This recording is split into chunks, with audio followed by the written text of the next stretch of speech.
Hello दोस्तों, real horror stories में आपका स्वागत है। दोस्तों, अगर आपको हमारी घटनाएं पसंद आ रही हैं तो जाकर हमारे दूसरे वीडियोस को भी ज़रूर देखें। दोस्तों, आज जो मैं घटना आपको बताने जा रहा हूँ वो सन 1985 की घटना है। घटना मेरे पिताजी के साथ घटी थी।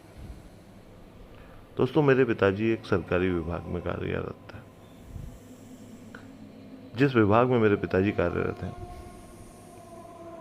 उस विभाग में नए भवनों का निर्माण और पुराने भवनों का आवंटन ये मेरे पिताजी की ही जिम्मेदारी थी। जिस समय की ये बात है, मेरे पिताजी उस समय मध्य प्रदेश में नरसिंहगढ़ नाम के शहर में पदस्थ थे। दोस्तों, हुआ ये कि मेरे पिताजी के पास एक आवेदन आया किसी परिवार का एक पुराने मकान को अपने नाम पर आवंटित करने के लिए। दोस्तों, सारी कागजी कार्रवाई पूरी करने के बाद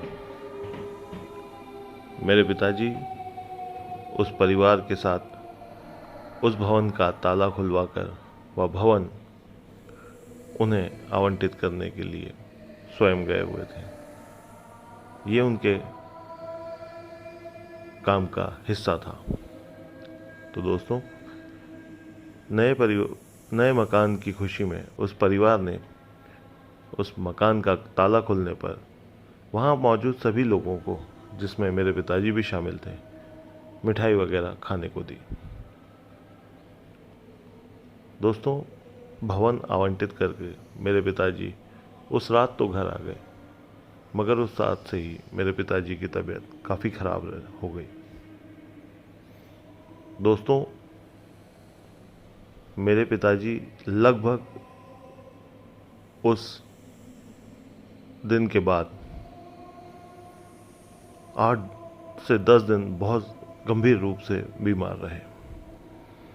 डॉक्टर को भी दिखाया, मगर डॉक्टर की दवाई मेरे पिताजी को असर नहीं कर रही थी। मैं और मेरे बड़े भैया, जो लगभग उस समय 3.5 साल के थे, कुछ कर नहीं सकते थे। माताजी अकेली थी, पिताजी बीमार थे। दोस्तों, बात है 1985 की। उस समय फ़ोन वगैरह भी ज़्यादा नहीं हुआ करते थे, तो परिवार में किसी और को भी खबर नहीं कर पाए। अब सारी मुसीबत हमारी माताजी पर ही आ गई। पिताजी को भी संभालना, उनकी देखभाल भी करना, हम छोटे थे दोनों भाई, उनकी भी देखभाल करना। माताजी काफ़ी परेशान रहने लगी। दोस्तों, उसी दौरान एक दिन सुबह एक साधु बाबा हमारे घर भिक्षा मांगने आए। माताजी ने उन्हें जब भिक्षा दी तब माताजी को परेशान देख उन्होंने कहा कि बेटा, तुम परेशान क्यों हो? दोस्तों, माताजी ने सारी बात साधु बाबा को बता दी कि गुरुजी, मेरे पिताजी हम दोनों के पिताजी लगभग 10-15 दिन से काफ़ी बीमार हैं। डॉक्टर की कोई दवाई उन्हें लग नहीं रही है। तो दोस्तों, वो साधु बाबा ने मेरी माताजी को कहा कि बेटा, मैं एक भभूत तुमको देता हूँ, अपने पति को बोलना कि इसको पाल ले। यह बोलकर वो साधु चला गया। दोस्तों, मेरी माताजी इतनी परेशान थी कि वो यह पूछना भी भूल गई कि पाल लेने का मतलब क्या होता है। मेरी माताजी को ये नहीं पता था। ले जाकर उन्होंने वो भस्म, वो भभूत मेरे पिताजी को दी और कहा कि साधु बाबा ने कहा है कि आप इसको पा लीजिए। दोस्तों, जब मेरे पिताजी को ने उसका सेवन किया, उस भस्म का, उसी रात से मेरे पिताजी की तबीयत ठीक होने लगी। डॉक्टर की दवाइयाँ भी अब असर करने लगी थी। कुछ ही दिनों में मेरे पिताजी की तबीयत ठीक हो गई। दोस्तों, कुछ दिनों बाद वो साधु बाबा दोबारा हमारे घर भिक्षा मांगने आए। तब मेरी माताजी ने उन्हें भिक्षा देते समय पूछा कि साधु बाबा, मेरे पति की तबीयत इतनी खराब थी कि लगता था कि शायद अब वो बचेंगे नहीं।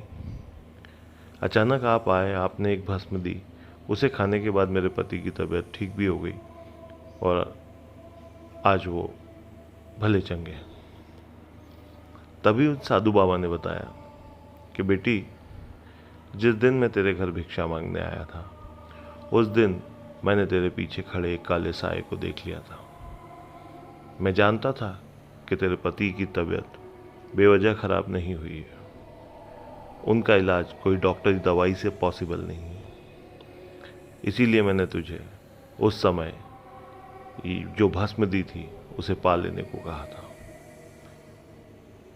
बेटी, वो साया तुम्हारे घर से ऐसे नहीं जाता। परमात्मा का आशीर्वाद था और तुम लोगों का नसीब कि उस दिन मैं यहाँ से गुजरा और भिक्षा के लिए मैंने आपका दरवाज़ा खटखटाया।